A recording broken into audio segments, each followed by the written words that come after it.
Saudara-saudara, bagian firman Tuhan akan kita baca pada pagi hari ini diambil dari Mazmur 127. Kita akan baca bersama-sama ayat 1 dan 2 saja.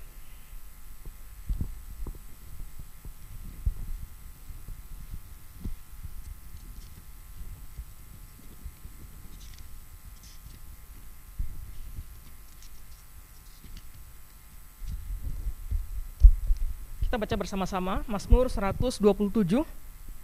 Kita baca ayat 1 dan 2 ya, kita baca sama-sama ya. Nyanyian ziarah Salomo. Jikalau bukan Tuhan yang membangun rumah, sia-sialah usaha orang yang membangunnya. Jikalau bukan Tuhan yang mengawal kota, sia-sialah pengawal berjaga-jaga. Sia-sialah kamu bangun pagi-pagi, duduk jauh malam, dan makan roti yang diperoleh dengan susah payah. Sebab ia memberikannya kepada yang dicintainya pada waktu tidur. Demikianlah firman Tuhan. Saudara, seperti kita ketahui ya, saat ini kita sedang dikunjungi secara online oleh tim akreditasi.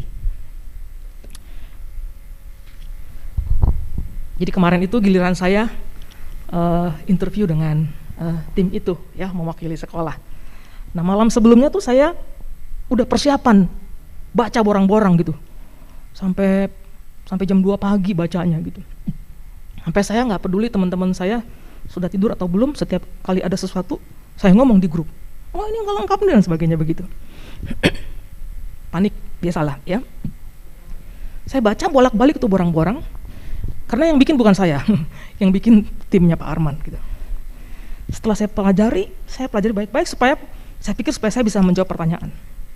Begitu paginya interview sudah. Ternyata apa yang saya baca nggak keluar, udah kayak UAS aja ya. Udah kayak UAS. Padahal saya udah tanya sama Bu Kastila ngomongin apa gitu, tapi tetap aja saya ada, gimana gitu. Ternyata nggak ada yang dijawab, nggak ada yang ditanya soal borang-borang itu ya, sedikit lah. Dia cuma bilang, Astri, coba ceritakan apa yang sudah kamu kerjakan selama ini sebagai academic dean. Cuma bilang gitu doang gitu. Ya udah, ada saya diam sebentar, wah gitu ya, nggak ada persiapan apa-apa nih. Berarti kan nanya personal sekali kan ya. Lalu saya mulai cerita lah apa yang saya baca tadi malam udah nggak keluar lagi gitu. Saya ceritakan bagaimana saya pertama kali masuk ke sini, apa yang saya lakukan, bagaimana sebagai academic dean, challenge-nya, tantangannya, kesusahannya, kegembiraannya, keberhasilannya dan sebagainya gitu. Lalu setelah selesai, saya balik ke kantor. Setelah selesai saya di kantor melanjutkan persiapan khotbah saya ini gitu. Dan kemudian ketika saya baca lagi ayat yang kita renungkan tadi, ya, kita baca tadi, saya terpana gitu. Ya, saya terpana dengan kalimat ini. Jikalau bukan Tuhan yang membangun rumah, sia-sialah usaha orang yang membangunnya. Saya langsung merenung gitu. 10 tahun jadi waket 1, ngapain ya gitu. Sudah bangun apa ya gitu. Saya sudah bangun apa selama ini gitu. Saya bukan sedang sekedar bekerja, bukan hanya sedang memenuhi tanggung jawab atau hanya sekedar memenuhi mengembalikan apa yang sudah mengembalikan dari gaji yang sudah diberikan kepada saya dan memberikan dalam bentuk pekerjaan yang lebih hebat. Kayaknya nggak seperti itu gitu. Nggak begitu. Sesungguhnya harusnya saya sedang membangun sesuatu gitu kan. Saya sedang membangun sesuatu. Nah, saudara-saudara, Anda pun di sini sedang membangun sesuatu. Anda membangun diri Anda untuk menjadi pribadi yang lebih baik. Anda membangun diri Anda untuk memiliki kompetensi untuk menjadi seorang hamba Tuhan yang baik. Anda juga membangun struktur berpikir akademis supaya Anda bisa kemudian nanti memberikan solusi-solusi yang baik dalam berbagai hal dalam pelayananmu. Beberapa darimu bukan hanya membangun studi, bukan hanya membangun pribadi, tapi kau juga membangun relasi. Ya, kau bangun relasi dengan orang-orang yang tertentu yang kamu anggap istimewa, cocok di hati menurutmu. Ya, membangunnya nggak gampang kan? Mulai dari lirik, pasang kode, cari frekuensi, kirim sign, bahkan sudah diterima juga harus dijaga, harus dipelihara, diladeni sampai menyita banyak waktu. Dalam hidup kita banyak yang kita bangun, saudara. Banyak yang kita bangun. Belum lagi di rumah ya, dalam keadaan jauh dari orang tua, kamu juga sebenarnya sedang membangun rasa percaya. Kamu membangun lagi cinta kasih kepada mereka dalam keadaan jauh. Kamu belajar lagi dengan mereka. Belum lagi yang teman-teman kita yang di rumah yang sudah berkeluarga, mereka juga sedang membangun rumah tangga, membangun anak-anak mereka, ya, membangun kehidupan mereka sebagai keluarga gitu. Tapi hal yang penting ditegaskan oleh pemazmur, ternyata bukan cuma kita yang membangun gitu. Kita tidak membangun sendiri ternyata. Ayat 1 dikatakan, jikalau bukan Tuhan yang membangun, sia-sialah rumah orang yang membangunnya, sia-sialah usaha orang yang membangunnya. Jadi rupanya saudara ada dua pihak yang menjadi the builder di sini. Allah membangun dan orang, kita juga sedang membangun gitu. Jadi ternyata kita tidak kerja sendiri. Tapi yang ditegaskan di sini adalah jikalau bukan Tuhan yang membangun, sia-sialah usaha orang yang membangun. Berarti kalau kita membangun tapi Tuhan tidak membangun, maka sia-sialah apa yang kita bangun itu. Berarti ini kondisi yang menjadi syarat untuk orang bisa berhasil dalam apapun yang dia bangun, yaitu ketika Tuhan juga bekerja dalam apapun yang sedang kita bangun itu. Saudara, penulis Mazmur ini dikatakan di sini adalah Salomo. Kita tahu mungkin kalau istilah zaman sekarang, Salomo itu adalah the crazy rich of Jerusalem. Ya, dia adalah seorang builder. Ya, dia membangun bait Allah di Yerusalem. Bukan cuma bait Allah, tapi dia juga bangun istananya sendiri, rumahnya sendiri. Dia juga membangun satu istana lain untuk kalau dia jalan-jalan di musim panas. Ya, dia membangun tembok yang kokoh. Dia juga membangun kota-kota, Megiddo, Hazar, Bet Horon.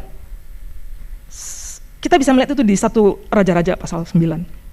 Jadi Salomo itu membangun banyak hal dalam hidup dia. Tapi di Raja-Raja pasal 9 itu, Tuhan mengatakan kepada Salomo, jika kamu tetap mengikuti segala ketetapan dan peraturanku, tapi jika kamu, aku akan meneguhkan tahta kerajaanmu, kata Tuhan. Ya, jikalau kamu tetap mengikuti segala ketetapanku. Lalu Tuhan bilangin, tapi jika kamu dan anak-anakmu berbalik daripadaku dan tidak berpegang pada segala perintah dan ketetapanku, aku akan melenyapkanmu semua yang telah kuberikan kepadamu. Aku akan melenyapkan semua yang telah kuberikan kepadamu. Saudara, kita tahu dalam kisah ini kemudian Salomo secara bertahap meninggalkan ketetapan Tuhan. Raja-raja keturunannya pun meninggalkan Tuhan. Dan akhirnya kita tahu bahwa semua yang dia bangun, segala rumah, bangunan, istana, bait Allah, kota-kota, kemudian hancur, berkeping-keping. Sudah bangun hebat-hebat, dengan segala usaha yang besar, akhirnya hancur juga. Itulah vain, sia-sia, sia-sia. Dalam ayat yang kita baca, 2 ayat tadi, 3 kali kata sia-sia muncul. Sia-sia orang yang membangun, sia-sia pengawal berjaga-jaga, ya udah dibangun, sia-sia menjaganya supaya tetap bagus, supaya tetap hebat, juga sia-sia. Dan sia-sia bangun pagi dan tidur malam, sia-sia bikin paper. Bisa tambahan situ ya, kalau kamu mau menambahkan. Saudara, saya rasa Salomo memang tahu persis apa artinya kesia-siaan. Dia menulis kitab pengkhotbah ya, yang banyak juga mengangkat tema ini, yang memang menunjukkan bagaimana dalam kegelapan hatinya dia kemudian melihat bahwa segala yang dia bangun itu kemudian hancur dan tidak tersisa. Dia tahu apa itu artinya sia-sia. Vain atau kesia-siaan itu artinya meaningless, tidak bermakna, empty, fruitless. Apa tuh bisa kamu tambahkan lagi? Pokoknya semua idenya adalah nothingness, gak ada apa-apa, gak ada apa-apanya gitu. Teman-teman, mari kita periksa diri kita seperti yang saya lakukan kemarin setelah interview dengan tim akreditasi. Apa yang saya bangun saat ini? Apakah ini aktivitas yang sia-sia atau aktivitas yang berharga, yang valuable? Kita perlu bertanya baik-baik, berhenti sebentar, tanya baik-baik. Bahkan pertanyaan yang penting adalah, apakah saya sedang membangun sesuatu yang sebenarnya Tuhan tidak menginginkannya gitu? Jangan-jangan demikian. Saudara, membangun sesuatu yang hanya dikerjakan sendiri bukan hanya sia-sia atau memberikan emptiness. Dalam ayat kedua, bahkan kita melihat ketika kita membangun tanpa Tuhan, ya, yang muncul itu hanya kekhawatiran, hanya anxiety. Orang-orang yang begitu berambisi untuk mencapai sesuatu, mencapai kesuksesan dalam hidupnya, tidak mendapatkan apa-apa tanpa Tuhan. Selain dia hanya mengalami worry, mengalami anxiety. Sia-sialah kamu bangun pagi-pagi dan duduk-duduk sampai jauh malam dan makan roti yang diperoleh dengan susah payah. Saudara, mari kita bicarakan sedikit tentang anxiety atau kekhawatiran. Tidak menghasilkan apa-apa itu ya. Itu dalam sebuah pekerjaan yang tidak dilakukan bersama-sama dengan Tuhan. Kekhawatiranmu itu tidak membuat apa-apa. Kamu khawatir papernya masih berapa nih menjelang semester berakhir? Masih 7 bu gitu. Kekhawatiranmu tidak membuat papermu langsung jadi. Nulis sendiri itu enggak. Ya, kekhawatiran tidak menambahkan apa-apa pada hidup kita. Ada satu studi ya, beberapa studi sebenarnya tentang kekhawatiran. Katakan gini, 40% dari orang yang khawatir sebenarnya dia mengkhawatirkan biasanya sesuatu yang enggak terjadi. Ya, di 40% dari apa yang orang khawatirkan itu, 40% itu enggak pernah terjadi. Lalu 30% yang dikhawatirkan orang, 30% ya, biasanya adalah hal yang sudah terjadi di masa lalu yang dia tidak bisa bikin apa-apa, tapi dia khawatirkan gitu. Lalu dikatakan 12% orang mengkhawatirkan apa yang orang lain katakan, tapi sebenarnya nggak benar gitu. Dia tahu itu nggak benar, tapi dia khawatir juga. Terakhir paling kecil, 8% yang dikhawatirkan, itu baru sebenarnya benar-benar terjadi pada diri dia, dan memang patut dikhawatirkan. Jadi apa yang dikhawatirkan orang sesungguhnya itu sangat kecil gitu. Selebihnya tidak ada artinya dan tidak penting, nggak menambahkan apa-apa. Itu vanity, itu vain itu. Kekhawatiran tidak menambah apa-apa dalam diri kita dan bahkan dalam apa yang saudara sedang kerjakan sekarang. Ada studi lain yang menyebutkan gini, bahwa ada suatu survei kepada 5.000 mahasiswa di beberapa negara bagian di Amerika, menyebutkan bahwa kekhawatiran justru membuat nilai akademik mahasiswa makin turun. Tapi tetap mesti kerjain papernya ya. Ada studi lain yang memperlihatkan juga begini, menarik gini, bahwa ketika orang khawatir, maka mulut dia katanya seperti menahan air liur. Padahal air liur itu kan berguna untuk melindungi gigi ya. Sehingga semakin dia stres, nggak keluar air liurnya dan gigi makin rusak. Katanya begitu. Ada studi lain mengatakan di suatu klinik di Inggris mengatakan gini, bahwa pasien-pasien mata, ini klinik mata ya, pasien-pasien itu dikatakan sebagian besar penyakit mereka itu muncul karena satu hal yang langsung tentang stres, tentang anxiety. Jadi kalau kamu ingin menjadi anak muda yang giginya jelek, terus penglihatannya buruk gitu, dan IP-nya jelek juga gitu, nah keep worrying ya, terus aja berkhawatir gitu, terus aja menjadi orang-orang yang khawatir. Jadi sebenarnya yang saya mau katakan adalah kekuatan itu tidak menghasilkan apa-apa, dia tidak healthy. Bahkan lebih dari itu, pemazmur di sini menunjukkan bahwa kekuatan itu bukan reaksi anak-anak Tuhan. Itu bukan reaksi orang percaya. Katakan sebab ia memberikannya kepada yang dicintainya pada waktu tidur. Saudara, ayat ini bukan bicara tentang tidur sebenarnya. Bukan bicara tentang the gift of sleeping, bukan. Allah bukan sedang memberikan kita tidur yang berkualitas, bukan. Tapi tidur ini memang suatu kondisi di mana kita tidak bisa melakukan apa-apa. Kalau Anda tidur, katanya memang kita punya, waktu kita tidur bisa sampai 15 macam mimpi. 15 episode katanya dalam tidur kita. Tapi waktu kita tidur sebenarnya nggak ada yang bisa kita lakukan. Otak kita bekerja tapi seluruh sendi kita sebenarnya lemas. Kita nggak bisa ngapa-ngapain. Seluruh saraf kita melemah. Kita tidak melakukan apa-apa pada waktu kita tidur. Bahkan kita bisa juga tidak bangun. Jadi tidur itu bukan lawannya kerja. Tidur itu lawan kata dari kekhawatiran. Ia memberikannya pada yang dicintainya pada waktu tidur. Tuhan memberikan berkat-Nya bukan karena kita kerja keras, bukan karena pekerjaan yang kita lakukan, karena Tuhan bisa memberikan berkat-Nya pada saat kita bahkan tidak berdaya, seperti orang tidur. Seperti orang tidur. Berkat itu dari Tuhan, kesuksesan itu dari Tuhan, achievement itu dari Tuhan. Itu bukan semata pekerjaan manusia. Itu adalah hal yang mendasar yang harus kita punya, satu keyakinan, satu pola pikir yang harus kita punya. Teman-teman, dalam perjanjian baru, Yakobus memberikan nasihat yang serupa dengan menggunakan contoh yang lebih kontekstual di zamannya Yakobus ya, tentang bagaimana kaum pedagang membangun bisnis pada waktu itu. Katakan, jikalau Tuhan menghendakinya, kami akan hidup dan berbuat ini dan itu. Tanya gitu. Harusnya kita ngomong begitu. Apa artinya? Artinya Allah adalah Allah yang berdaulat. Jadi kita harus bilang, jika Tuhan menghendaki, kami akan bikin ini, kami akan bikin itu. Karena Allah berkuasa, Allah bekerja. Tidak ada satupun yang terjadi di luar jangkauannya. Jadi bagaimana mungkin kamu bisa begitu yakin bahwa kamu akan pergi ke kota ini atau ke kota itu dan mendapatkan untung? Kalau dari mana kamu tahu bahwa kamu pasti mendapatkan itu? Bagaimana mungkin gitu kamu membangun sesuatu tanpa Tuhan gitu? Kira-kira itu maksudnya. Yakobus sedang memberikan kepada kita pola pikir yang harusnya mendrive kita bahwa aku bergantung kepada Tuhan. Aku bergantung penuh kepada Tuhan. Aku tidak berdaulat atas diriku sendiri. Sehingga sehebat apapun aku berencana, sehebat apapun aku bekerja, kalau Dia yang berkehendak maka itu pasti terjadi. Kenapa? Karena Dia berdaulat. Saudara, Tuhan Yesus di dalam Injil Lukas menyebutkan orang seperti ini, artinya orang yang berpikir bahwa dia bisa melakukan apa saja tanpa Tuhan. Itu disebut orang bodoh. Orang yang berpikir bahwa dia bisa melakukan segala sesuatunya sendiri tanpa Tuhan, itu orang bodoh. Ya, itu terlihat dalam cerita ada orang yang punya hasil gandum yang banyak, lalu dia mikir mau dikemanain ini semua gitu. Lalu dia membangun lumbung-lumbung dan memasukkan semua hasil ladangnya. Lalu orang ini bilang dengan puas, "Hai jiwaku, ada padamu banyak barang, tertimbun untuk bertahun-tahun lamanya. Beristirahatlah, makanlah, minumlah, dan bersenang-senanglah." Lalu apa yang dikatakan Tuhan tentang orang ini? Tuhan menyebut orang ini adalah orang bodoh. Mengapa bodoh? Bodoh karena dia tidak melihat Tuhan yang berdaulat. Orang ini bodoh karena dia berpikir dia bisa melakukannya sendiri. Dia hanya mengumpulkan harta untuk dirinya, tapi dia tidak kaya di hadapan Tuhan.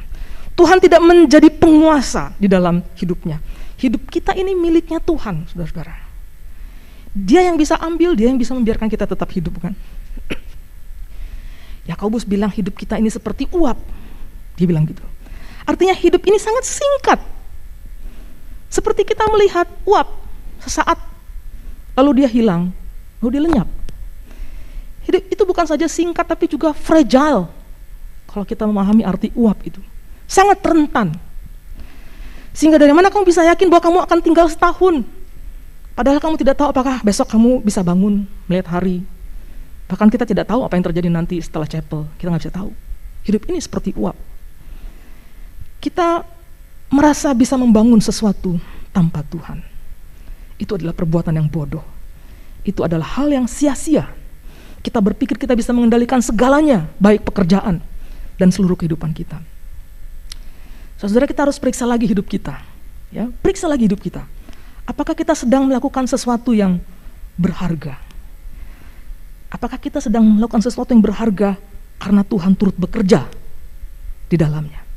Atau kita sedang membangun sesuatu yang sia-sia, hanya membuat hidup kita lelah, hidup kita capek, nggak ada tujuan, nggak ada makna, membuat kekhawatiran dalam hatimu terus menggerogotimu. Ya. Atau kita memang sedang melakukan sesuatu yang hanya didasari ambisi kita saja. Coba kita renungkan menjelang semester ini berakhir. Ya. Energi kita habis untuk mengerjakan semua tugas-tugas itu. Dan kita hanya berpikir kita melakukannya untuk ambisi kita. Apa dasarnya kita melakukan semua itu? Bahkan kita kemudian merasa begitu lelah, begitu tertekan. Apapun yang engkau lakukan untuk bisa berhasil justru membuat kita semakin tertekan.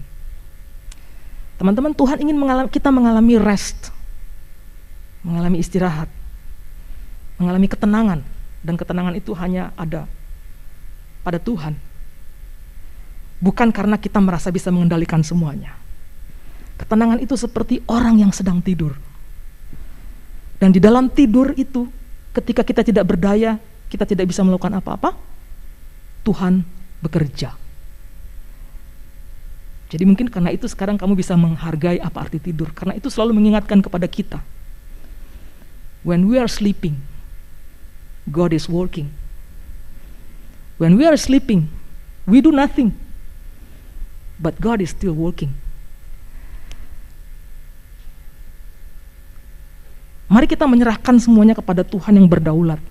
Hatimu hari ini mungkin banyak dipenuhi oleh kekhawatiran tentang studimu, tentang nilaimu, mungkin tentang orang tuamu, orang-orang di rumahmu. Kamu kepengen pulang Kamu kepengen menyelesaikan banyak hal dalam hidupmu, banyak hal yang ingin kamu bangun, banyak hal yang ingin kamu selesaikan. Semuanya sia-sia kalau kita tidak sungguh-sungguh menjadikan Tuhan sebagai pusat dari semua apapun yang kita kerjakan. Allah ingin kita mendapatkan ketenangan itu, dan di dalam ketenangan itulah engkau dan saya bisa membangun dengan baik, membangun apa yang memang Tuhan kehendaki di dalam hidup kita. Mari kita berdoa. Kami menyerahkan seluruh pekerjaan kami, karya kami, tugas-tugas, apapun yang sedang kami bangun hari ini. Kami sadar Engkau adalah Allah yang berdaulat, Allah yang memiliki hidup kami, Allah yang memiliki kami. Dari mula semua achievement, dari mula semua kesuksesan. Karena Engkau adalah Allah yang penuh dengan berkat. Engkau memberikan berkat kepada kami pada saat kami pun tidak berdaya apa-apa. Tuhan, tolong kami supaya kami punya pikiran seperti itu. Sehingga di dalam upaya-upaya kami, dalam tugas-tugas kami tetap memiliki ketenangan di hadapan Tuhan. Kami memiliki confidence padamu. Karena Engkau juga bekerja di dalam seluruh apapun yang kami bangun. Kiranya setiap kami boleh memiliki hati yang sensitif, bisa paham, bisa mengerti, bahkan bisa mengalami dengan sungguh bahwa Engkau adalah Allah yang turut bekerja di dalam segala sesuatu yang sedang kami bangun. Terima kasih untuk kesempatan studi di tempat ini. Hamba-Mu berdoa untuk seluruh mahasiswa memasuki masa-masa akhir di dalam semester ini penuh dengan ketegangan, penuh dengan kekhawatiran. Biar mereka boleh menemukan rest hanya di dalam Tuhan yang berdaulat, sumber dari segala berkat, yang sepenuhnya memelihara hidup kami. Kami bersyukur di dalam nama Tuhan Yesus. Amin.